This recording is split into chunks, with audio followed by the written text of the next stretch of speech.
Nice. The moms are digging the music. Very good. Very good. Hi, everybody. Happy Tuesday. Hey, we're going to go right over to Kyle's comedy before we do our announcements.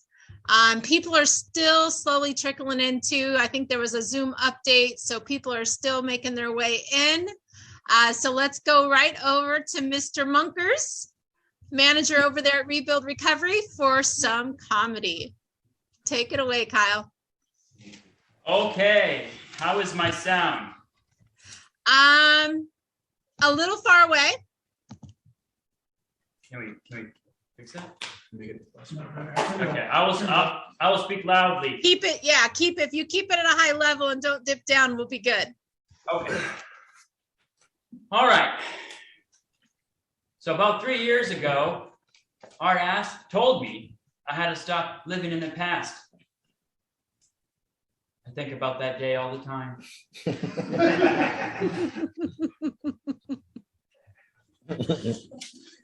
I was telling my brother how I was planning to ask out this French woman.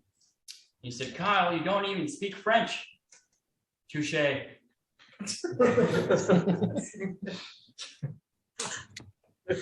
turns out that Sir Isaac Newton died a virgin. That means I got one up on one of history's greatest minds. I'm not dead.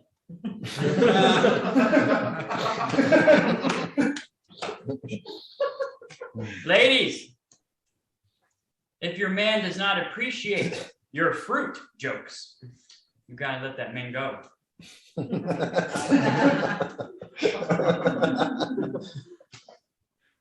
You know, light travels faster than sound. That's why a lot of people seem really bright until they start talking. I had an electrician come to the house to do some work. He refused. The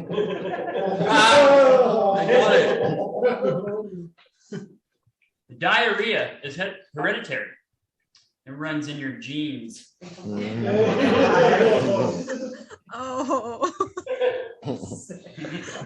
Yeah. You know, I have two unspeakable rules. Rule number 1 and rule number 2.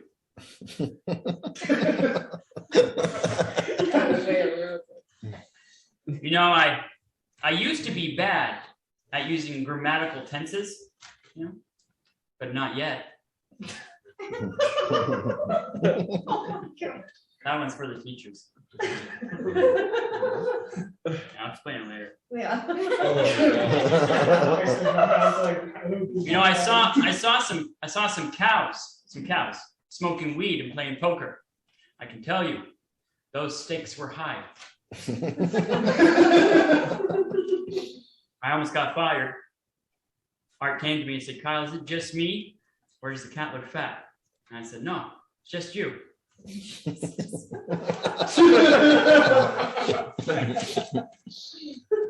Oh, one more. It looks like we possibly, for once, you know, might have a gay guy on Zoom. I hope it's Bobby. He's pretty cute. Bobby Stanton, everybody.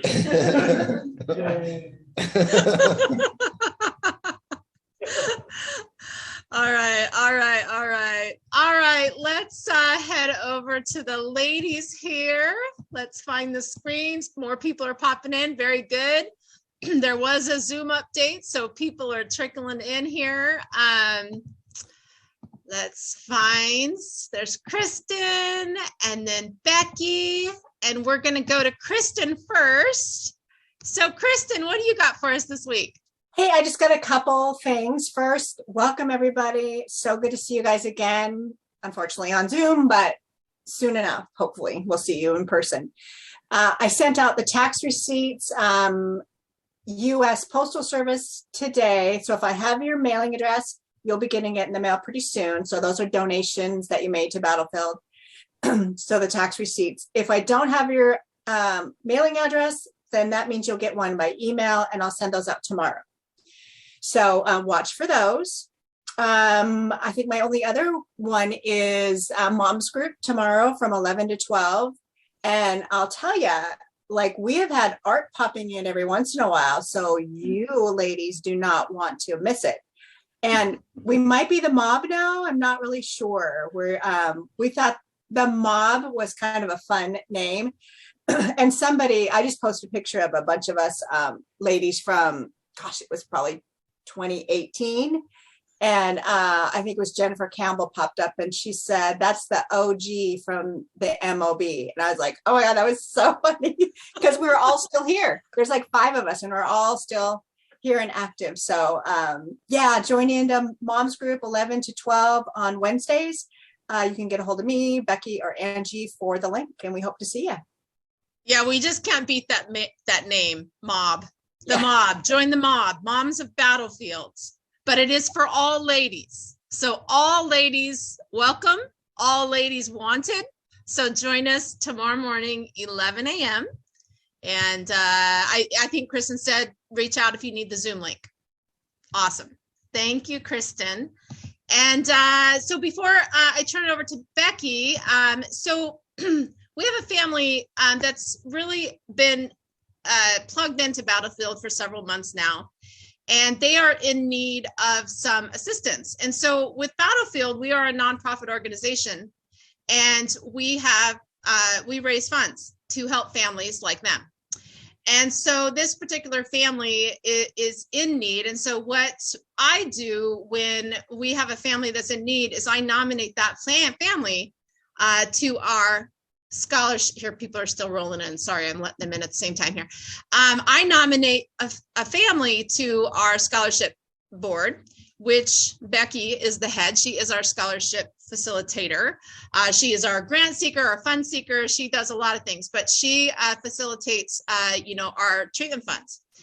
And we started a fundraiser today, and she's going to share a little bit. Becky and Kristin both got to spend some time with this family this weekend and get to know them a bit.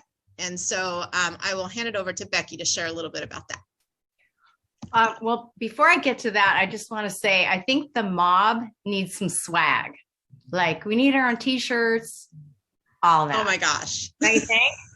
Yes. Oh my gosh. I think we need a designer. If there's anybody with skills out there? I don't know. I'm going to talk to my sister. She has those skills. So that would be great. Yeah. Yeah. Design some special logo for the mob. Sounds good. Yeah. Let's do it.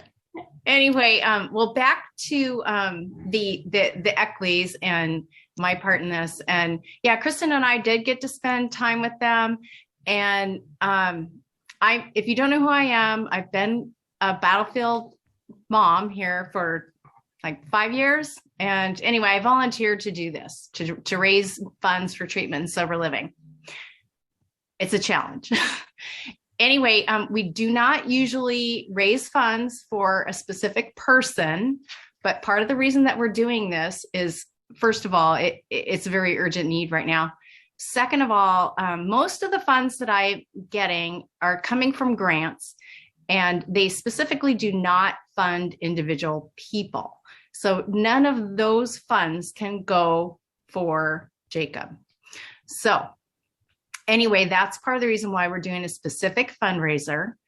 And this is also something very personal to me and Bill, because our son also needed mental health and drug addiction care. And I got a little bit of a taste of how difficult that really is. Very frightening. It's near impossible unless they're willing to get help. And then even then, it's like there aren't places for them to go. Comes down to they often have to be a danger to others before they can actually get the help that they need. So we do not want Jacob to be in this position. And the Eckleys have been like dealing with this for over a decade. I mean, it's harrowing. It's very daunting. And we really want to they're very connected. They're doing everything they need to do. Jacob's doing what he needs to do. We just want him to be able to stay where he is and get the help that he needs. So we want to have you hear a little bit from the Eckleys about, what it's been like for them. And then please go to Facebook and donate if you can. Share the fundraiser.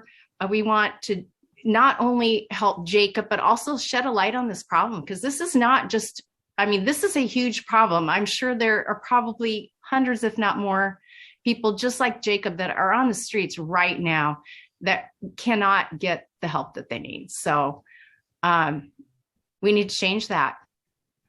Anyway, I will let the Eckleys talk and share a little bit about what's going on. Hi, Jim and Sharon. Hey, guys. Hi. You guys will recognize Jim and Sharon. They've shown their face a few times. Sometimes their camera's off, but they have been tuned in for several months now, each and every week. So go ahead, Jim and Sharon. Tell us just a little bit about yourselves. You want to start? This is off of the cuff mostly. Yeah. So we've been married about 18 years. As things would have it, this year both of us had to change jobs. And mine through it's actually medical reasons that I was forced to retire, and Sharon changed jobs through stress situations and things that were going on. So we've got about a third of our income. That brings us to this point. Who we are is just a family. To begin with, I wanted to mention that we have exhausted every venue in our local area. And I'd say that would be as large as Pierce County itself. We've stretched out a little bit farther than that at times, but every venue that we've taken has failed until now. There was never that bulldog, we're going to help. And I have to, before I go any farther, I have to admit this is one of the first venues where someone has mentioned Sharon and I as being part of it, and having not only input, but also having things that happen. There's a lot that happens in the family during this time, but it has been a little over 10 years that we've been dealing with this. And I got to reiterate that we have exhausted everything by chance, not by advertisement or anything, which needs to be looked at. But by chance, we had a neighbor move in that had went through the program with Art and suggested Battlefield. But Battlefield, as you guys call it, I call it Art and Angie. So just by chance, we happened to hear about you and stick our foot in the door. But one of the things that came as a surprise is I started trying to talk about the need. I mean, after being exhausted with 10 years, it's just a long time. And financially, it's draining. But the thing that I noticed in bringing this up and trying to regurgitate 10 years worth of history of pretty much misery is I noticed that it put my family in kind of a limbo. Every year we would think we were getting back on our feet, and then it would go back into the cycle of Jacob coming home, the dangerous situations happening, the drugs happening in the home, and we have a minor in the home, and having to do the street thing again and worrying whether or not he's going to live through it. And it's just gotten to the point where we've been in limbo for a long time. And I didn't realize that until I started really facing the whole situation. But I got to tell you, never have we had the support that we're getting right now. I've never been at the position where I needed to ask for help. And it's a new experience for me. It's humbling, of course, but we've exhausted everything. And the limbo part is the part that I had no idea until the last few days, just trying to deal with this thing openly with myself. And I just got to say that Art and Angie, you guys have stepped up. And there's many others that have helped, like Kyle and all that, just coming in and scooping Jacob up basically and helping him. And I can't say enough. I'm not sure, which direction you guys want me to go with this discussion, but those 2 points right there that you guys have stepped in a way that we couldn't imagine. There was never a personal contact for the problem. It was always, I know that the government agencies and almost all of them are government agencies, are constrained in what they can do and what they can't do. But Jacob is an adult, so he gets to make his own choices, and they couldn't constrain that. And I'm not saying that you're constraining him now, but you're helping him to make a choice that is helpful. And before, no one would do that. They just wouldn't step in.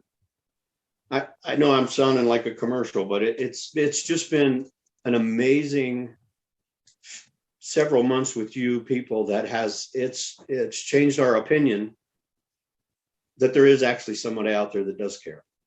Yeah. Yeah. And Well, I found you guys. well, I'm glad you did. And I'm glad everybody gets an opportunity to just get a face to your name. And already, I will point out already before the group started, in like an hour and a half of the fundraiser on Facebook, it was already, I think, at 1,400. So very quick, people are coming together, and just seeing the face makes a big difference. And so we're just asking all of you guys, Becky and Kristin have mentioned the last few weeks about how when we did solution groups live, we would pass around an envelope and people would, do the $5 envelope thing. If it's $5 you can give, go to the fundraiser and give your $5. If there's more you can give, go there and give whatever you can give.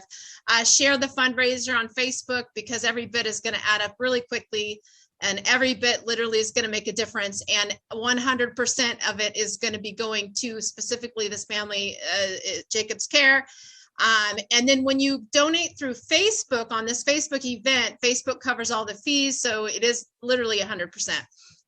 So it is in the chat. I will also be sending out the link via text messaging for everybody that's on the reminder text list. So you have that as well. We'll probably send out maybe an email as well in the next few days to get that link out there, but just share it away. We appreciate it. And thanks for sharing, guys. Thank you very much. Thank you very much. Really appreciate it. Thank you, right. And thanks, Becky and Kristin, for making all that happen and getting to know the Eckleys and helping make this happen. So thank you so much. Thank you. All right. So let's go over to Art, and let me just take a moment let me get everybody off of Spotlight except Art. Let me just take a moment here too, because I know there's been some new people popping on and joining us, and I want to put some context. They just mentioned how they've been through this for many years and have just never found a place that is like this, the never give up. And I just want to introduce Art for a moment, and I just put some context to all of you new people too who might not know, because usually we just kind of jump right in, and so new people sometimes can just jump in going, what, who's what, and what's what. And Art is the original founder of Battlefield Addiction, and he is why we're all here. It is his vision and his family first approach that started this whole deal several years ago, which started from his own dad, who made some right moves and was very wise and made some right moves with his addiction. And, so the family first approach, Battlefield Addiction. Art then went private with his Rebuild Recovery, and his day-to-day, his dominant thing that he does day-to-day, his primary focus is his Rebuild Recovery program. And that's where he's tuning in there from. You can see I was going to say the basement crew, but you can see the garage crew, the shop crew out there. All the guys, wave everybody so everybody can see. Yeah, that's the whole crew. That's the Rebuild Recovery crew. Although that's his primary focus is his program there. He still is the visionary behind Battlefield. He's still a consultant for Battlefield. And he makes sure that we as Battlefield continue to go in the right direction as we're helping families, meaning me, Becky, and Kristin and the team. But yeah, so Art is, he brings his message here each and every week. And, 8 years ago, it was all about addiction. But if you're new tonight and you're walking into this conversation, you're going to really find that it's not even about that. It's for all humans. And it's just a really beautiful message that he brings each and every week from the Rebuild crew. So with that, I'll hand it right over to Art. So go ahead, Art. Well, I want to just comment real quick on what's happened here with Jacob and the people that he lives with right now and how they take care of him. And it ain't really, I've been with Jacob and I've lived with him and I've done what I've done with Jacob, but there is people that live and take care of Jacob every day at the house, and they're not paid to do so. And Courtney and Cam and Nico and Ryan and all the people that live with him, they are the ones that make sure Jacob's okay. And that's a credit to just what they're doing in their recoveries and how they're looking to help people. And, you know, they could easily go on with their own lives and not reach back and help, but they do. So I want to make sure that's understood that in all this process, I do very little, but like give some direction, and then seems to be that people follow it and they do it because maybe it's the right thing to do and they feel good about themselves, and we all do. So when we say Art and Angie, what we mean is Kyle, Courtney, everyone else that's here, Cameron, and the people that are helping him out, and Nico, and everyone else, Stefan and Dalton. And Dalton's a major, Dalton and Jacob become buddies, and they've helped each other, you know, move on. And Jacob helps us, and Jacob's helped himself, and he's done a lot of work to stay with us. And so it's a beautiful thing. And by the way, we're ill-equipped. All we have is just brute force. All we have is just, you know, we just have too much heart to give up. But, you know, we are still ill-equipped. We're not really in the best place suited for him. So anyways, thank you for all that donate. And we appreciate it. We appreciate it.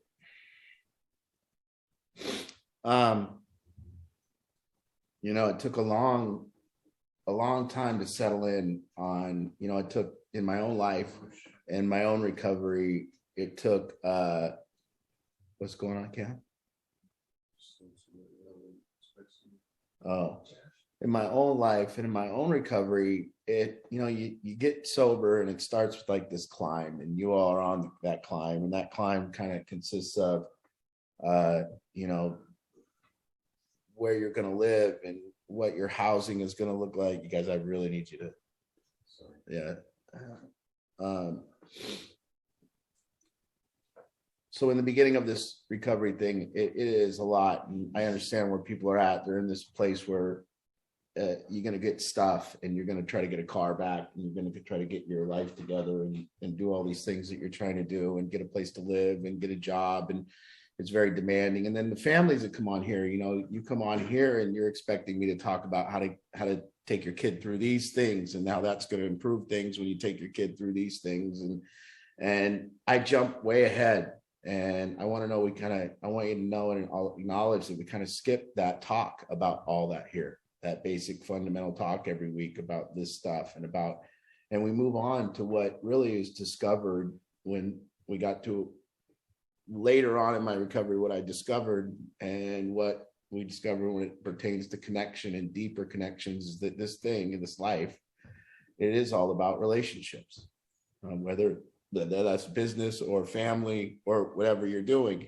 And my goal, and I want to be clear that when we come on here, you can always ask me how to get your kid in treatment. You can ask me what to do with this kid. And I want to grant all of you that people suck, you know, and a lot of times what I'll do a talk, and I'll say, this is what you could do to improve the relationship. And then the feedback will be, but Art, people suck. And it's in different forms. They tell me that people suck. They just say, well, and it seems like they want me to just go, well, okay, I get it. People suck. And then you say, yeah, but Art, I don't want to do that because people suck, or whatever it is. And so I want to clarify where we're standing at after the last, 4 weeks. And where I started when we got into this topic and where we're at now. And the first week of this topic. And so let me give you context of what we're doing. What we're doing is I'm having a conversation tonight about how one would go about having a deeper relationship. And that's, I want to be clear that that's what I'm talking about. Now, I'm not saying that your relationship that you currently have isn't fine. I'm not saying that the relationship you have your buddy for 15 years ago that you agree to disagree, that's fine. I'm not saying things aren't fine. I'm not suggesting that. What I'm suggesting is maybe somebody will come on to Tuesday night solution group They will discover A, that it's not just addiction, and then B, they will discover what's really lacking is a deeper relationship. And as soon as they discover that what's lacking is a deeper relationship, maybe they will listen to what we're suggesting about how to have a deeper relationship. And then I'm going to put 3 premises together that this is what you would do to have a deeper relationship. And I've put these premises together over the last month and a half, and it kind of gets rebutted. And I get that maybe you don't want a deeper relationship. Maybe you want to go to your families and just do the status quo. Maybe you don't want to have a deeper relationship with your boss, a deeper relationship with your buddy. Fine. But hopefully there's people on here that come on to want a deeper relationship. That's what you're here for. Hopefully. I do not. Now, you could also be here to ask how you get your kid in treatment and how you fix somebody and all that kind of thing. But then you would need to raise your hand and you would say, how do I fix somebody? How do I get them into treatment? But if not, we don't have that tonight, then let's discuss relationship, because we don't have anybody that's in dire need of getting their kid. By the way, we're pretty good at getting someone in treatment, so you can just call Ange and we can do that on any time. So the first premise that I brought up about a month ago was I suggested that in order to have a deeper relationship, a person, this is the first premise, a person would share more of their thoughts. Now imagine my surprise when the arguments came back about why we shouldn't do that. There was massive arguments about how you can't do that. So my premise isn't that you can or can't do it, but there was a tremendous argument about why not to do it. There was every excuse on why not to share more thoughts. I'm just suggesting that to connect with the human being deeper, more of your thoughts would have to be shared. And known to the other party. Now, also saving those thoughts between you two and never sharing them with other people would also deepen the relationship. If you could keep that between you two, that would be another, that's another post to kind of put this relationship on. So my suggestion in premise 1 that has been argued and maybe will be argued again tonight is that if you would like a deeper relationship with your partner, your kid, anyone, you would share more truthful thoughts. They might not be truthful, they'd just be more thoughts to share, and then you find out if they're the truth or not. Now, when you're doing this process of sharing more thoughts, it's somewhat of a verbal cliff diving. It feels that way. It feels like verbally diving off a cliff. And you say something to somebody that you've been scared to say to them. So these are the conversations that I am suggesting will improve a relationship. If you are committed to that relationship and you want to improve it, you will tell your partner or tell the person in the relationship something that you were scared to tell them. That's premise number 1. Now please now tell me why it's not appropriate. Tell me why you can't do it. You can tell me all those things. You can tell me people suck. They don't want to hear your thoughts. You can tell me some thoughts shouldn't be shared. You can tell me all that shit. I'm just suggesting that if you told a person 100% of your thoughts and they told you 100% of their thoughts, you would be closer connected. And so the closer we can get to that 100% mark, the closer the relationship is. The second premise why is that people that are in agreement like each other more. Now, my suggestion is when I'm with my partner, Ange, and we're together and we're agreeing on everything, we are in love. When we are not agreeing anything, it's something else. When we're in disagreement and we're arguing, it doesn't feel like love. It actually sucks. And my premise to you is that being in agreement, and fine, everyone's going to tell me, well, I like to agree to disagree. I just want to agree, and I don't want to fight about that stuff. And I don't want to talk about religion or politics or abortion or none of that shit. Okay. But now I'm suggesting that if you were to talk about those things, now not in a way that you're right, not in a way that they're wrong and you're right, but in a way that you're actually looking to find a mutual place where you can agree and operate from, a viewpoint that you could share. And maybe that might be their viewpoint. It might be yours on some viewpoint, but we work to get to a viewpoint that we can share and operate from. I'm suggesting the relationship will get better. I am suggesting that Every disagreement you have with somebody on whatever topic will become a wedge. And the more wedges you have will make a gap in the relationship. Now, if you if you think that's not true because you and your buddy disagree on everything and you're still friends, well, fine. Men can do stuff like that sometimes, and that's fine. But try to do that with your partner that you want to make love to at night. See if it works for you. See if by the end of the night, after 15 disagreements and arguments, and you can't find common ground, see if you want to sleep together. It won't be true. So the point of it is, fine, say whatever you want about not debating, not fist fighting, not doing things. My suggestion is that families get together and play fucking nice. And they're full of shit. They ain't talking about the past. They ain't talking about shit. And they're going to and they're going and getting together and just not talking about shit because they don't want to upset anyone. And I think we can be bigger than that. I think that we can actually go away now. We can leave Solution Group and families can go and say, you should have seen the rumble we had Saturday night as a family at so-and-so's birthday party. It was a complete meltdown. But remember, the thing about what I'm saying is every premise that I'm putting out here, you have to be committed to the relationship. You have to remember that some people aren't committed to the relationship in the first place. And what they're actually trying to do is just prove that they're right so that they can leave the relationship.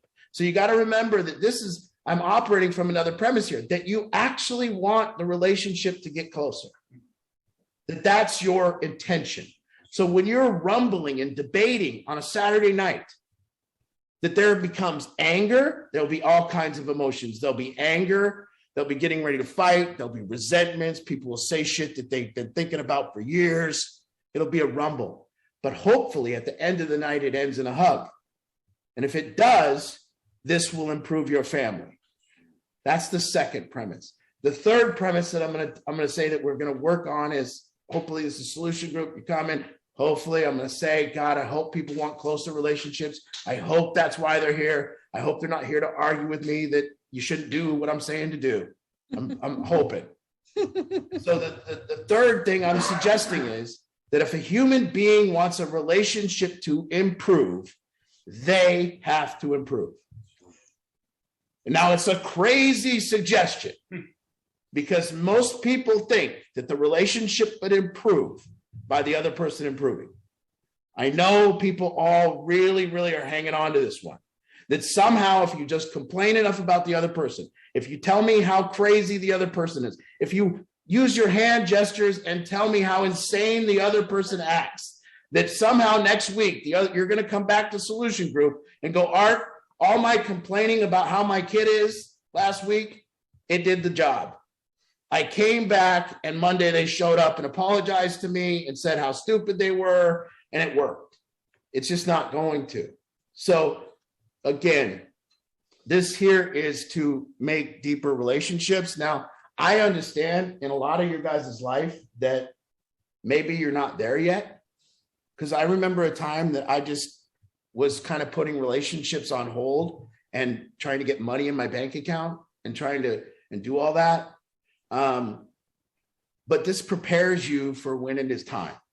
And I don't know what else to do but to talk to people about what I'm going through in my life. And to talk to you about the lunches that I'm having with my families and the interactions that I'm having. Now, when you're doing these interactions, there is literally a painful bit of humility that will come up. Oh, yeah. I mean, painful humility. Now, humility isn't, ah, shucks. Humility isn't like, hey, I got $100,000, but I'm not telling anyone. Humility is when you figure out that you're a prick. And it hurts. When you figure out that, you were wrong about something. When you figure out that you came to show them how wrong they were, but then they said something and showed you something that you didn't know. And when they showed you that, you melted because you realized what a prick you are. That's the painful humility that I'm talking about. Painful humility. Verbal cliff jumping is when I'm about to say this and it might hurt somebody, but I got to say it to get out of my head. And then you find out it's not true what you said. and then you realize, oh shit, I'm a prick. That's what it's like. But you got to say it because you don't know if it's true or not. You don't know if you're right or not. You just don't know. So again, there's constant. And I don't mind, again, tonight you can tell me why you shouldn't share thoughts with people. You can tell me how agreeing to disagree is a good thing. Agreeing to disagree will not make a relationship closer. Ever. So you can tell me that that's okay and that's what you do. Fine. Tell me that. But we are sitting here talking about a solution. For what? For connection. So quit arguing with me about the fact that you want to disagree, or coming on and saying, hey, listen, but the other person's such a menace, I can't do anything about it. I'm never going to grant you that. I'm never going to sit here and say, oh, shucks. Well, they are a piece of shit. Let's end it. I'm not. Because from my perspective, my job in my life, my job is to say, hey, listen, it's you. You can make the relationship better. All you have to do is fight when it's time to fight. Say things that need to be said. Not harsh and mean, but just say things. Not say things about one person, not be in a relationship with somebody and talk to everybody else in the world about them but them. How about don't do that? How about go to them? How about say the shit that you're going to say? Stand up. Fight. You don't want to talk about politics. People always say, we don't talk about religion and politics. Well, you better. You better, because there's no portal for change. If we can't talk about religion and politics, how are we going to get any place in the world? How are we going to ever figure out how to be with people? If you're going to sit here and say that you are for abortion and you're just going to agree to disagree with a person who's against abortion when you've had an abortion, that's going to be a tough sell for me, that you're not going to resent that person. That's tough. It's going to be tough to try to convince me that you're okay with people. Now, if you respect other people's opinions so much that you agree to disagree and you're so respectful of their opinion, why don't you just take their opinion? Why wouldn't you just take their point of view if you respected it so much? See, the action of disagreeing with them is where you don't respect their opinion. That's the action. The disagreement shows the disrespect for it. If I disagree with it, I obviously don't respect it. So it's a real tough sell for me when somebody says, well, I'll just respect your opinion, but I don't agree with you. What do you mean? That's not respect. That's something else. It's fine, you can do it, just not going to make the relationship closer. Actually going to put a wedge in it. It's going to be tough. So pretty clear premises, and imagine, you know, for me, I've said it, and by the way, all this is messy. That's what you need to know. That it sounds clear, but none of it's clear. It's all messy. It's discombobulated. It's messy. It hurts. It's clumsy. It's yelling. It's 1 minute you're yelling, 1 minute you're crying. It's up here, down here. It's nasty. But one thing it is, it's also full of integrity. If you're facing the person saying the shit that you would tell other people about them, it's filled with integrity there. It's filled with heart. There's stuff that you have to do. This is what I think. Is it true?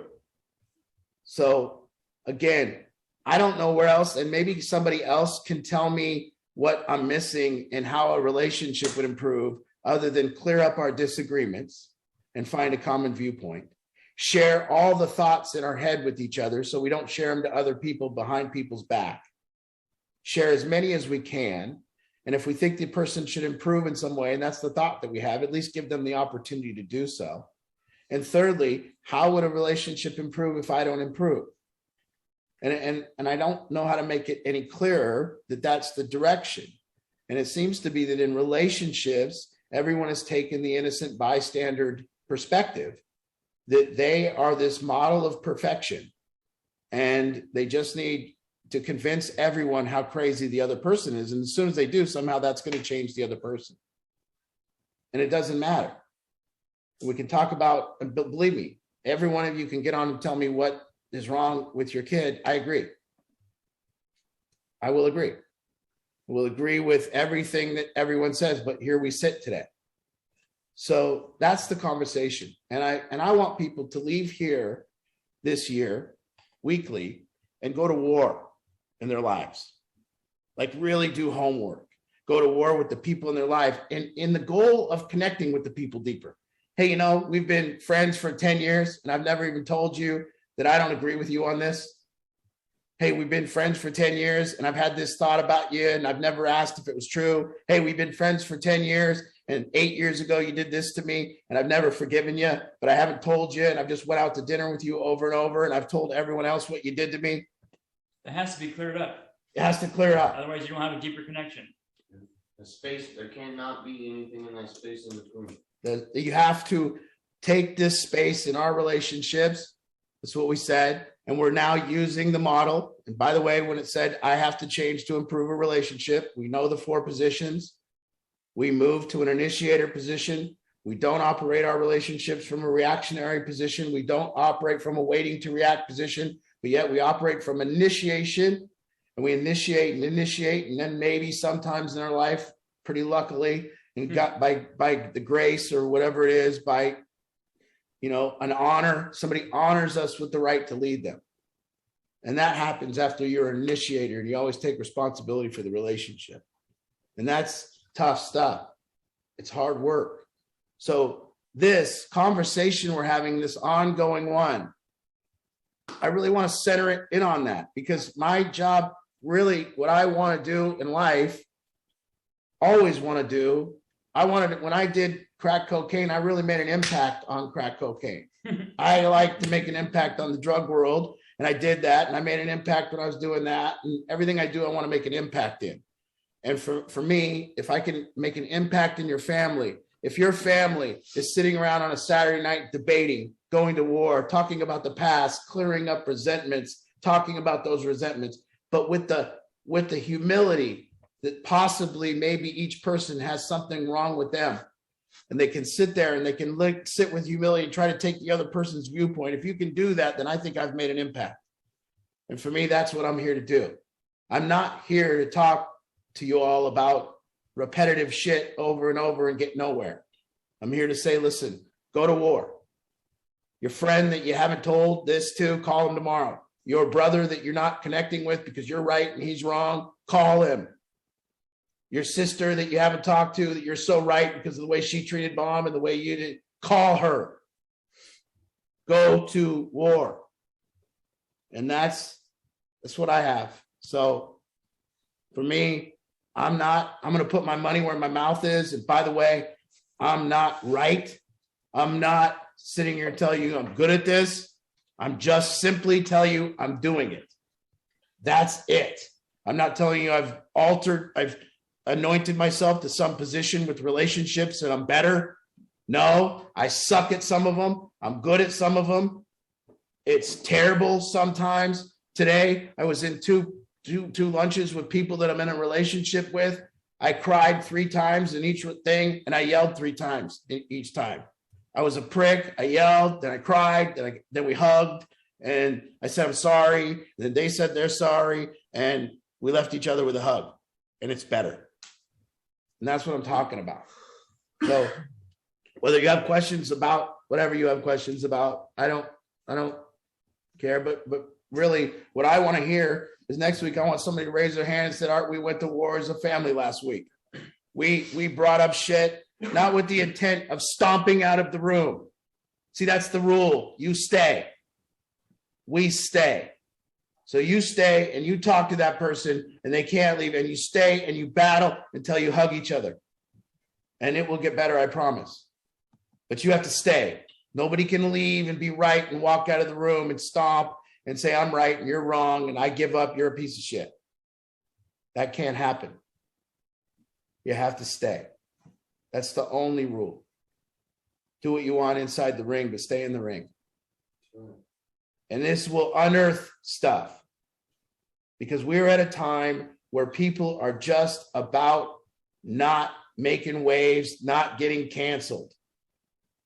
Let me just not get canceled.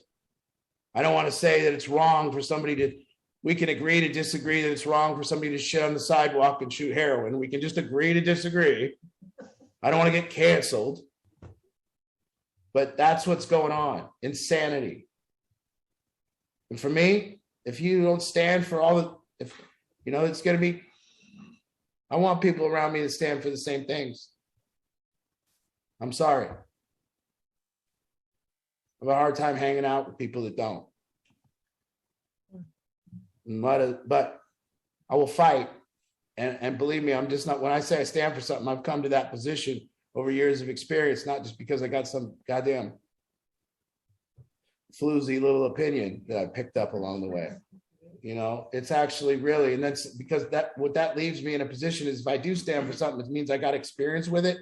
And if you have an experience with it, you could probably convince me to stand your way. And I'm open to that. I'm not against you being right. And I've done a lot of work recently on this, and I'm going to put my money where my mouth is. I'm going to go to war with my family. I go to war every day with the kids here. I go to war. And that's what relationships kind of are. They're war. And we posture, and we try to be right, and we battle. And hopefully we can get to a place where that's not the goal anymore, where the goal is now become, hey, let's connect. Yeah. I just want everybody to know out there that the reason that Art is so adamant about all of this is because we work this every day, all day long, and building relationships and battling and clearing the space between and all of this literally every day. There's not a day that goes by that there isn't something to put on the table. And I can tell you, and every single person in this room can tell you, that everybody in this place, his relationship has grown 100%. There's not a doubt out there that through learning all this information, we've all grown to be better people. And that's just the downright truth. Well, and just the relationship between Cam and I has took some turns this week, and we had to say things to each other, and we battled, but because of that battle, we're closer. And it happens every time. 100% of the time that him and I go to battle, well, one, I win. No, I'm kidding. No. Well, no. He helps me to see myself and to see the person that I'm being at that time, and it helps. All it does is it creates change in my life. And I told Art this the other day that I'm a much better man for doing the things that I've done and for, you know. Well, that's how it's supposed to be here. I just have, that's what it is. Art is just there's people that have so much trust for you that when you tell them something, we all know that it ain't just shit. Saying, you know what I mean? You're only saying this shit to better our fucking lives. But the same process happens here all the time. Remember, they do something or there's a behavior that's here, and somebody has to speak up about that. And when you're doing the process of speaking up to the person, you know that when you put it on the table with this person that you would like and request that they improve as a human being, when you put that on the table, you have to be prepared that they're not going to be very happy. Mm-hmm. And it's tough. And then you have to endure, because there's a period of time where once you say to a person, hey, this behavior needs to stop, or there's a period of time where they get defensive. There's a period of time where they get reactionary. And then there's a period of time where you react back and you're reactionary.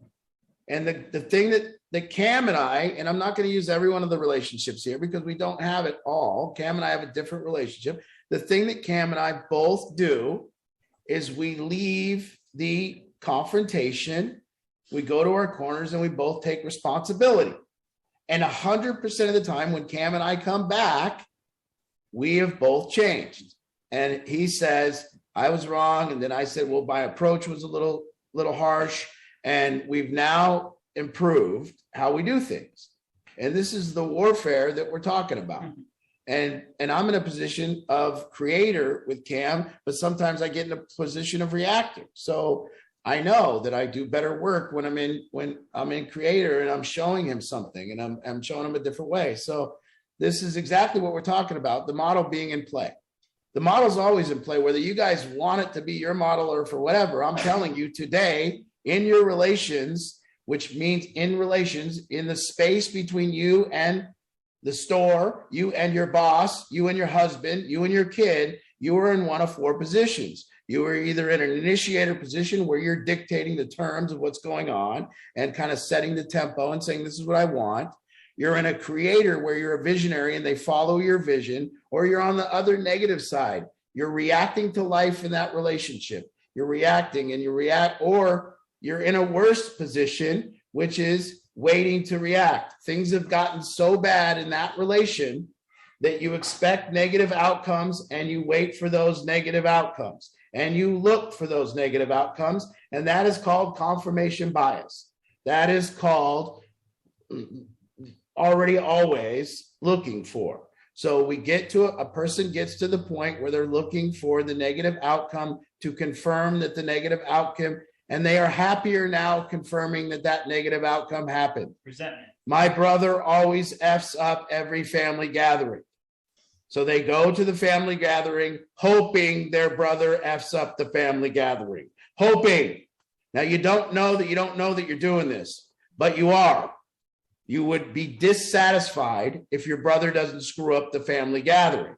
So you've learned to go looking for negative outcomes. Every time I go to Fred Meyer's, they treat me like shit.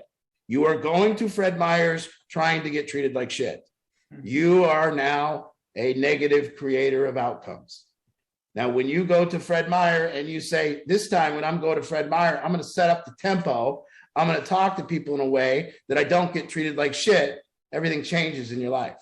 And it's that simple. It's you. Or you're using the way they talk to you to your advantage.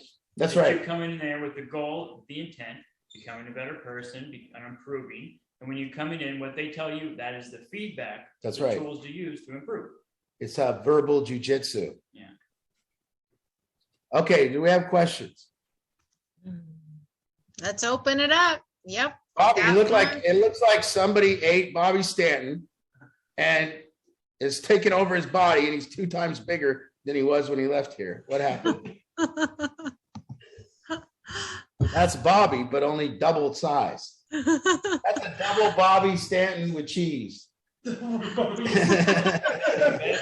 Hey, Angela. Hi. I got one for you, Art, only because I value your opinion so much. Yeah. I've been trying to do a lot of what you've been talking about. And on Thanksgiving, it was just me and Ed and my 2 boys. And it just wasn't something I pre-planned, but right before we sat down to dinner, I asked for everybody to say what they were thankful for this past year. And, you know, they all took their turn. And then when it came up for my turn, I told them, you know, what I was thankful for was, you know, my health, my family's health, my newfound, I mean, it's taken 5 years, but Battlefield has finally gotten through to me. And some outside counseling also, and some Lexapro maybe, but I don't know. And I've just finally reclaimed my life and starting to do the things that made me happy once. And, you know, I told them, I said, you know, I don't know if it was a spiritual awakening or what, but, you know, I'm starting to live my life again. And I'm very thankful for what I've learned from Battlefield. And I said, you know, what I would like for the future was for us to communicate better. And, you know, I've asked my whole family several times to maybe not even sit in with me for a meeting, but I've sent them specific meetings that I thought would really resonate with them. And I keep reassuring them, Battlefield's not just about addiction. It's about life and making changes. And, you know, and I've done that. I still probably could do better. I'm not going to lie. But as soon as I said, I mean, my older sons asked me a number of times to sit in on Joe Rogan with them, and I've done it. But every time I ask him to sit in on a Battlefield meeting or or I send him a link to one of them that I thought would help him, they kind of buck me on that. And they say, you just keep jamming that down our throats. And I'm like, I'm not jamming nothing down your throat. It's probably a once a month deal. I might bring it up and ask you to please sit in on such and such meeting, or sit in on the meeting that I've sent you. And it got to the point where my younger son, who is the one that, had the addiction issues and is in recovery, but he kind of got pissed and decided he was going to walk away from the table because he said, you're taking it too far now. And I said, I'm not taking anything too far. I'm simply asking the 3 people in my family to maybe sit in on one of these meetings so that you can see what I have learned from people who have helped me more than anybody. Okay, so let's break it down real quick, Angela. Angela, let's break it down real quick. One, the hardest part about what I'm trying to teach to people, the hardest thing, okay, is sitting with the idea by yourself of what you want out of the other person, and sitting there, and when you get the complete understanding that you have to change. See, where I can just tell you, and I'll tell you as gently as I can, you're still under the impression that they need to change. And you're under that premise right now. And your hope is that they get on the battlefield and make things easier on you by changing themselves. And that's where we're all getting off base. So let's say you sit with the idea of you want your family to communicate more, okay? Better. I want my family to communicate better. Now, the last thing that you can say to anyone is what? I love you. No, the last thing that you can say to anyone in that family, if you want them to communicate better, is we need to communicate better. It is the last thing you can say. If you say that, you are done. You will not get the outcome you're looking for. So as you sit there, if I were to sit here in this group room and I say to these guys, hey, tonight, I want you guys all to pay attention more at group. One, I'm not being responsible. 2, I'm being a victim because I'm suggesting that they don't pay attention. It's not my fault. So if I now want them to pay attention more, there's this process where I have to sit and I state what I want out of the relationship. And then I have to sit and act like, and I have to figure out what kind of person I'm going to be to get that. So if you say, and I say I want them to listen more, then I better be that night a guy that they listen to. And if you say I want my family to communicate more, then only you have to communicate better. Nobody else. And you have to take the other people off the table. So in the relationship with your sons, you would like to improve communications. Now, how do you do that? By you being a better communicator. There is no other way. That's the thing that people don't grasp. And I'm not saying that it's you not grasping it. I'm saying the world doesn't grasp it. Okay, good. How now? There's only one question left on the table. How are you going to communicate better with your son? And then you would go into that dinner thinking of that and that only.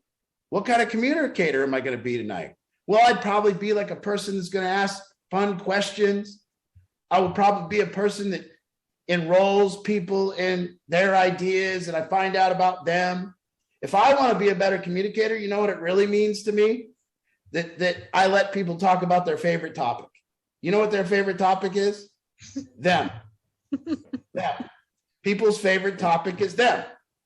So and by the way, I talk a lot on here, but if Angie will testify to this, if we go anywhere and I want to communicate with people, I never talk about me. We just ask questions about them. That's true. And that makes better communication. That's how you make better communication. You just let them talk about them. They leave the thing now wanting to talk.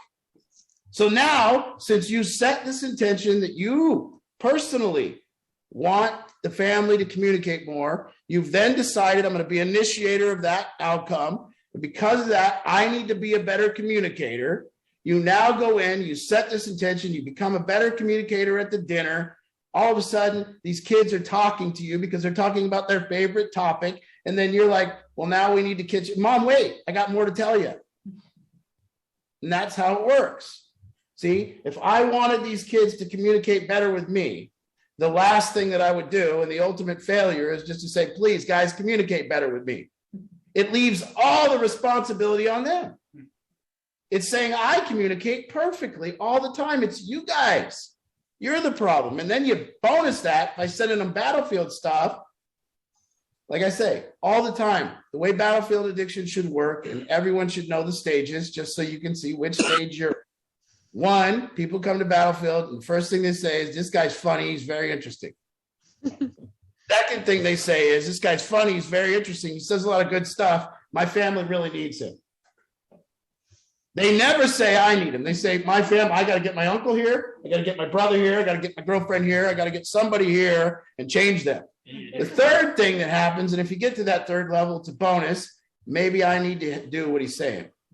That's the third level. The fourth level is, now that I do what he's saying, I don't need my family to come here. And if I still need my family to come here, it's because I'm not doing what he says.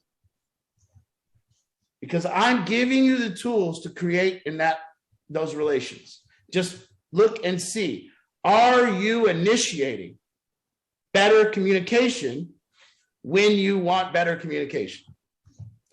So it is dominating. I'm in a relationship with my nephew. I want my nephews to respect me more. And I fail if I ever talk about them respecting me. And that sucks because, it's hard. It's hard to sit there with disrespect and then have to put it back on yourself and look at who you are as a human being, and then take the time to fix those things to get the respect you want. Much easier to yell at them and say, you should respect me. And it's dominating when you don't yell at them and say, you should respect me. It's hard. So we say, instead of saying, hey, they're not respecting me, I need to initiate more respect. I need to act more respectful to them. I need to gain their trust. I need to do all this stuff. Instead of doing that, what I'll do is I'll call and tell them how cool I am and how stupid they are. And that's my failure. Listen, I'm going to tell you how cool I am and why you should respect me, even though you don't. And now that you're not listening to me, I'm going to yell louder until you do. And then, and it just, really takes away any work on my part.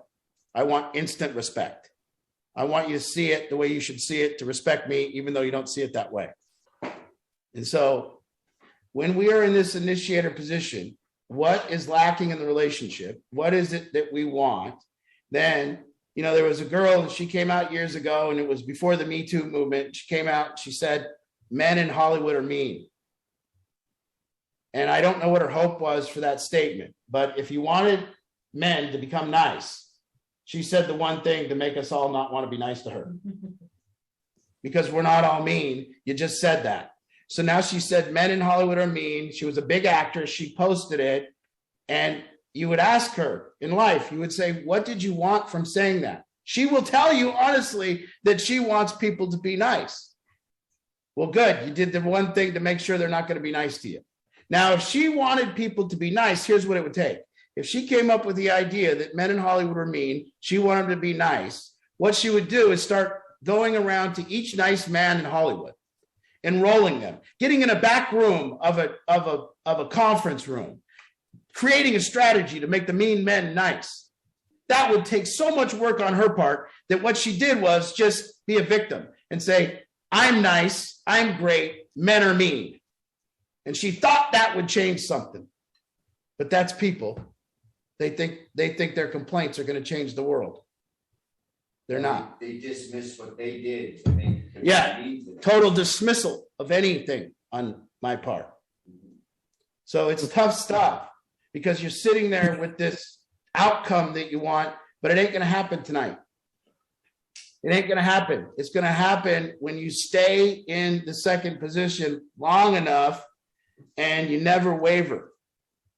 And you always say, I want this, therefore I got to be more this.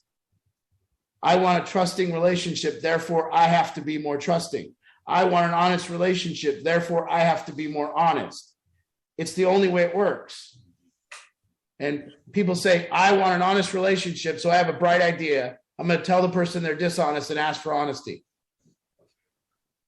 That's their big idea. By the way, I'm perfect. You're dishonest. I want an honest relationship. How about figure out why they feel they have to lie to you? Something like that. So again, okay, good question. And thank you, Angela, for in there. Thanks, Angela. Thanks. Oops. All right. Anybody else? There's the raise your hand feature on your device, and you can get in line and we can take the next. All questions, anything not clear, comments? What if you want to improve the relationship with somebody? They're not receptive to what you're trying, but Yeah, great question. So again, can you repeat the question? Yeah, Chris said, what if you want to improve the relationship and they're not receptive? So then there it is. So I want to improve this relationship and they're not receptive. So what I always like to do in these scenarios is I like to get a blackboard out and I would like to write down they're not receptive 5,000 times. And at the end of that, I want you to read what it says. So after the 5,000th time of telling the world that the other person is not receptive, 5,000 goddamn times and writing it over and over, guess where you're going to be when you write it the 5,000th time? They're not receptive. So at that point, maybe a human being would figure out that they're not receptive to you because of the way you are. And at the point you figure out they're not receptive to you because of the way you are, you would stop saying they're not receptive and you would start saying it in a way like, I need to make them receptive. And as soon as you would say, I need this person to be receptive, you would then know that you would have to change. But they're not receptive, they're not receptive, they're not receptive, they're not receptive. Well, where are we at? because they're not reacting to the way I want them to react. Yeah. Well, good. Stay in the initiator position. I want this relationship to improve. They're not receptive. There's two facts. I want it to improve, but they're not receptive. Well, how do I have to be to make them receptive? There's nothing else. And it's very odd that I have to explain that to people. But we've learned that this is how we are in relationships. It's not our fault. It's just not our fault. There's nothing I could do. And we learned how quickly we were going to let ourselves off the hook after very few attempts. What if you were a pit bull in your relationships? Not a stalker, but a pit bull. You know, somebody that said, this is my sister. I want my sister I want to love my sister. I'm going to love my sister. I'm not leaving. Yeah, she wasn't receptive to my first 3 tries. Going to try 4th, different one. Flowers are coming tomorrow. Something. You know, maybe I'm going to approach her and ask her about her. Something. You know, people always say people are not receptive. Have you done this yet? Have you talked to them about, just said, hey, listen, I just want to get together and I want you to tell me what kind of piece of shit I am. And I'm serious about that. Maybe not say it in that way, but I'd like to get together and I want to allow you to tell me all the things that I've done wrong. Do you think people wouldn't run to that lunch? You know, they'll be driving down 100 miles. Can't wait. I'm coming. I've scheduled the reservation tomorrow, 11. I got my list. Yes, I have the list made. And I'm telling you, then you got to sit there. It's tough. All right. All right, Bobby, let's get you unmuted. Hey, Bobby. What's up, Hey. guys? I can't see art anymore. I don't want to just look at myself. I mean, that was a lie, actually. I don't know. Okay, I'll just ask. All right. So, what's up? Long time no see. Yeah, what's up, Bob? So what I've been struggling with lately is I'll hear your voice in my head often, daily, and mostly what pops up is, what's my motivation in this moment? Why am I doing what I'm doing? What am I hoping to gain? And 90% of the time, if I'm being honest, it's usually instant gratification. I have some insecurity that I'm trying to either convince myself or convince others that I either don't have or that I'm not that way anymore. You know, and it's I've been listening to you talk. I was thinking about my brother the whole time, especially just like with what you said. And I don't want to be the bigger person, and that's my honest that's where I'm at. And it's like, I secretly, I kind of want to punish my parents still. Like, it's like my way of saying, fuck you. You're babying him. I was homeless. Like, and it's like my way of like, okay, well, now I'm taking away our relationship as a punishment. And really, that's me feeling sorry for myself. I'm still trying to fucking punish my parents for me feeling like I was treated less than or unfair. You know, I mean, we've talked about it. I cried on the fucking phone to you for hours about, you know, why don't they love me? You know, it's all fucking insecurity, all fucking back to it. And now, you know, like now I even, like I go to the gym and like just tell people, oh yeah, I really like working out. No, it's like an insecurity thing. Like I'm trying to prove, like convince myself and my family, like, oh, I'm gonna do it this time. Look how healthy I am. You know, like got 7 months. Like, isn't that great? And it's like I hear myself, like, what's my motivation in even doing that? It's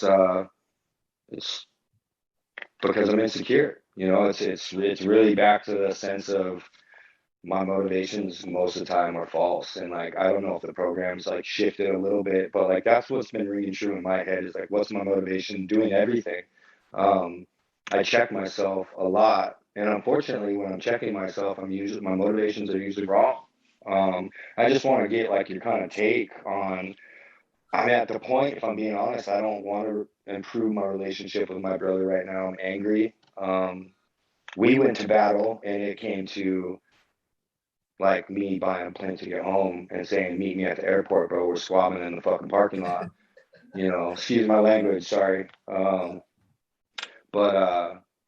And I don't know if I like where I'm supposed to fit in the role of, I saw the module that you put up, waiting to react or initiator and creator. And it's like the only like creation I want to give my brother is a fucking black eye. Yeah. You know, and I'm 215 pounds now, so he's kind of fucked. Yeah. Well, I think the goal of the model, and if you look at the model, the goal is to just tell yourself and be truthful and honest about which position you're happiest in. So if you look at the model and you like, and you're still in that, and I with some people, you know, sometimes anger is useful, and it's useful until it's not. And on the way to being the bigger person is this place where we're not wanting to be the bigger person. That's just true. So you're on the way to being the bigger person, but you're not at a place where you want to be the bigger person. Well, that's just part of being on the way to being the bigger person. But someday you're going to get to a point where you're going to evolve, and quicker and quicker and quicker, you're going to let that anger go because you can find out there's no use for it. It doesn't, right now, it protects you. It protects you right now. So anger is your shell. But as soon as you go through this process and evolve more, you'll realize the poison that it really is. And when you start realizing the poison that it is, you'll get back to, I need to be an initiator because I need to fix this, because I don't sleep at night when my relationships aren't settled. And we get so used to being drug addicts that we kind of drink that venom and we live by it. And it actually fuels us, that kind of anger. It makes us go to the gym more. It makes us, you know, want more for our life for a little while, because out of spite, we just want to prove to people that we're going to crush them. And it'll be useful till it ain't. But when you get to a point in your life where it ain't useful, you'll hear what I'm saying and it'll be fine. It's just where you're at. It's okay. You know, shit, you're only so much clean yourself, 6 months, whatever it is. I mean, you know, you can't be expected to be evolved to a forgiving, you know, that's just not ready. So it's fine. And by the way, when somebody's actively using, all this is off the table. When people are actively using. So when people are actively using, you can remove this off the table, and your one goal when people are actively using is just to get them to treatment. That's it. Either get them to treatment or get away. That's it. So you can't apply this shit when somebody's using drugs. Yeah. This isn't for that. Yeah. Do you think that the last thing I wanted to say is I used to like anytime I was either like in an argument with a friend or girlfriend, or a family member, I would do the little list in my head of like, do we share the same core values? You know, the major three, like what are my major three core values? What is this person's major three core values? And I did that recently with my brother because it was something that you said that stuck with me. Like, do we even care about the same things in life? And right now, my brother and I don't, and I feel like I might be hiding behind that as like not a reason to initiate anything because I'm like, well, he doesn't respect anything I have to say. I don't respect anything he has to say, obviously, and like I kind of hide behind that fact of, oh, well, we just don't have any core values that are. But you know, Bobby, you know, just with our relationship, you know, right now, go get your fucking brother. Stop. Yeah. Get your fucking brother. Shut up. Quit being a baby. Get your goddamn brother and shut the fuck up. How's that? I like it. All right. I like it. Thanks, man. All right. All right, Tracy. Let's here we get you go. up on here. Mom. Did you hear? Oh, oops, I pushed the wrong button. I'm sorry, Tracy. I muted you. I tried to lower your hand. Oh, there we go. There we go. Try again. Did you hear that? All right, No. here we go. Oh, yes. First of all, yes. Art, it was 7 months clean, not 6. Give that boy a hand one more month. I guess. Second, yeah, our family is not new to Battlefield. And I was kind of going in on clicking my hand at the same time that Bobby did, so I wanted to wait until he was done. It's hard having 2 addicts, and it's hard having 18-month apart boys, and the hate and the blame and the you love me more and Bobby's your favorite and Tommy's your favorite and fuck, give me a break. I mean, I just screamed at Tommy 2 days ago, seriously, if not one of you is trying to kill me, the other one is. And of course, he doesn't want to hear that because he's not Bobby and Bobby's not Tommy. And you know, because I've texted you, Art, I'm trying, I'm going to get him there. And then somebody sidelines me and I don't get to have the resources to pull him.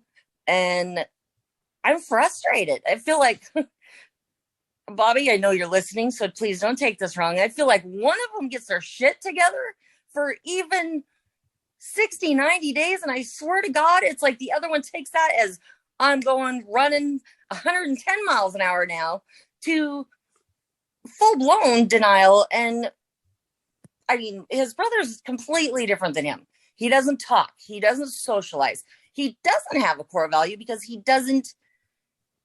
I don't think he feels relationship with anybody. I mean, even me. I mean, we've had some knockdown dragouts in the past few months. And his answer is, well, Mom, you don't fucking have to talk to me. And I'm like, you're right, I don't. And okay, Tracy, I let you vent. Okay, go. Get it out? No. Did you get it out? It'll take me a year to get it out. Okay. Well, I mean, here's the deal. Do you want Tommy, what we want? Let's decide what we want. We want Tommy into treatment. Yes. Okay, let's do that then. Well, it's no different than Bobby. How do I do that when I don't have anything to take away? I don't want to hear it. We're going to do it.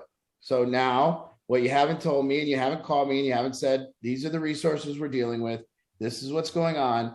And I am a better strategist than you at figuring out how to do this. In fact, Bobby is a better strategist than you.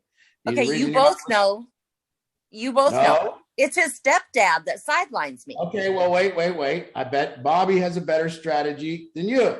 So I sure hope so. Okay, good. Well, it's simple. We're going to put down all the stuff and we're going to grant Tommy that he's not all effed up and he's just high. Yeah. And so what we do is we just take this high person and we make him not high. And then we got something to work with. So let's first get Bobby. Bobby's gonna get together with you, me, and we're just gonna create a strategy to get Tommy into treatment, and that's what we're focused on. That's it. Now all that other stuff, there's no point. The only point is we call each other every now and then, and we just puke and vent up all our complaints, and then it gets out and it feels better inside, and that's nice. But it doesn't do anything.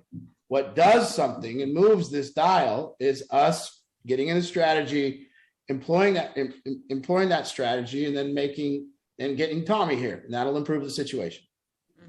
100%. Okay. All right. So, and for you, Tracy, and anybody else out there that might be newer and have not had a consultation, that is done via a consultation.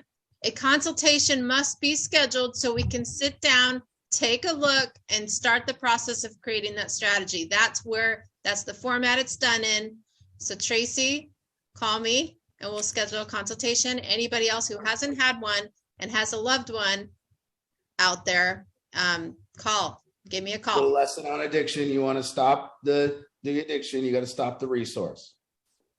And until you stop the resource, the addiction doesn't stop. And you can complain about it, you can do what you want, but if they got the resource, you're not going to just come to some place where they want to quit. So it's important that we understand all the resources and we understand the motivations and figure out how to end it.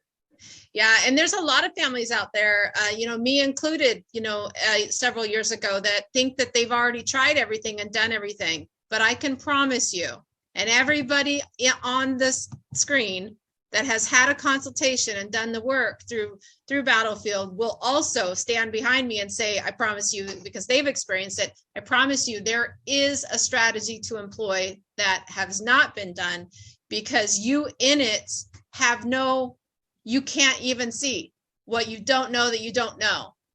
And, I've been working alongside Art for 8 years now, and he always has a move. So let's schedule a consultation and we can. Well, there is times I haven't had one, and it's rare, but it does. There's some people that I don't have one with. It does exist. Yeah, it does exist. I can't think of one. Well, really? Yeah, well, Stacy's raising her hand right now. I didn't have a strategy with her. Yes, well, you had a strategy to start with. You absolutely did. Yeah, awesome. Yeah, there were moves. Yeah. It got derailed, but you've always had a move. I'm going to argue that one. I'm going to argue that one. Stacy derailed me herself several times, so we got to remember that. Yeah, exactly. I've never in 8 years. Well, let's continue thinking about that, and we can be continued and have an answer next week. But I will still stand that there's never been a time. Okay, so I've got something to say. Always a move. And so what I was going to say is, I heard of this book called "How to Unfuck Your your Anger," and I thought that was a great title. And it's written by a neurologist, the same woman who wrote "How to Unfuck Your Brain." It's great. I just, that's my one of my ways of improving myself. I'm going all kinds of paths, and I really appreciate your talk tonight. And on this 4 stages of improving relationships, and I've been listening carefully and taking notes. And I just appreciate what you had to say tonight. Thank you, Stacy. Well, some of it. I mean, congratulations on Sarah being in treatment.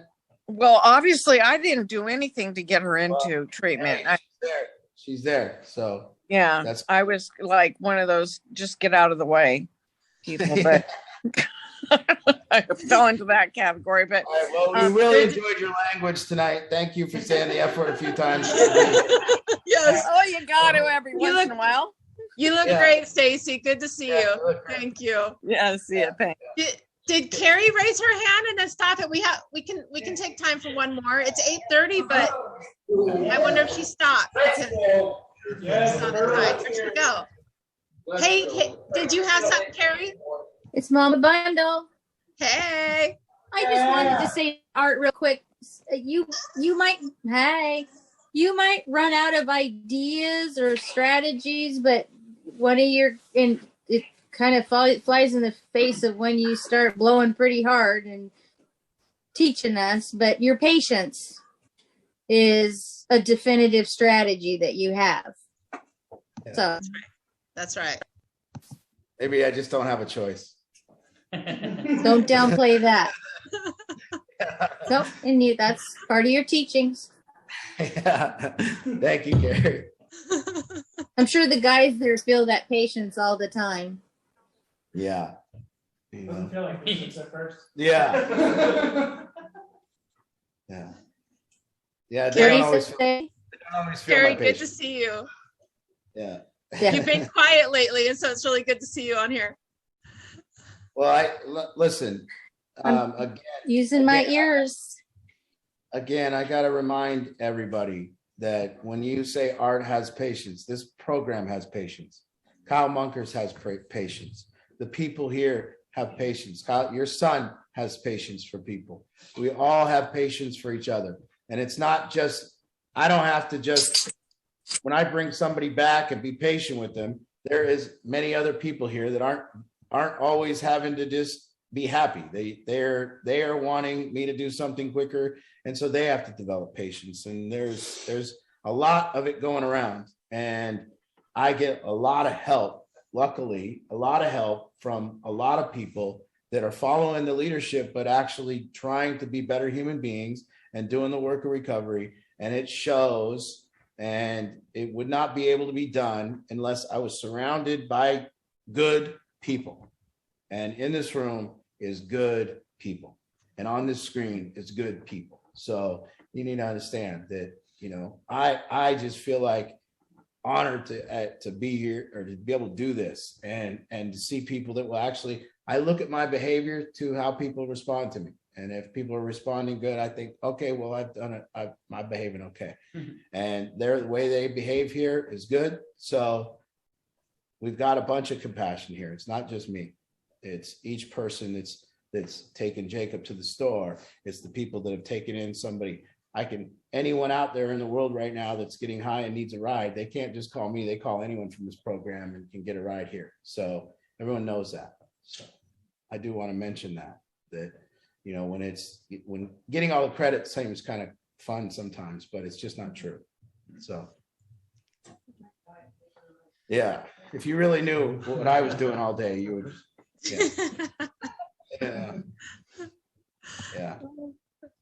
All right. This was great. This was great. Before we close, let me just send a little reminder out. The fundraiser, I did take a peek 20 minutes ago or something, and I think it was at 1,600. So thank you for that. I appreciate it. I'll stick the link in the chat again. And again, I will send the link out in a text to everybody. And heads up, we do have a group coaching coming up in February. I still will be sending out the information on that. Our dinner auction that we had announced, I think in November or so, that we were going to have it in April. Because of this COVID still lingering on and the concerns there, we have rescheduled yet again for October. So mark your calendar for October 22nd. There will be a dinner auction then for sure. I mean, unless something really crazy, I don't know. But mark your calendars for that. The Run for Recovery in May is happening. We are doing that. That's going to be an outside event, so keep that on your calendar. I don't know if Art has any closing thoughts, but I'm done for announcements, and we'll see you next week. And Art, do you have any closing thoughts? I do. I want to close really quickly, and all I want to say is, listen, I challenge you. I challenge you to just to take what is here, get in that initiator position, decide what you want from the relationship. Don't tell the other person.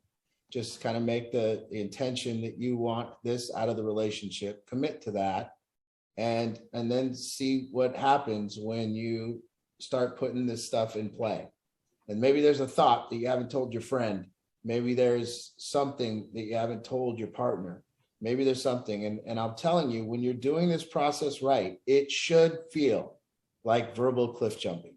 You should be sitting there with the exact experience of what it feels like to stand over a tall cliff before you jump, not knowing where you're going to land, not knowing how it's going to feel when you hit, not knowing anything, but saying something that seems to be true to you and something you need to get off your chest.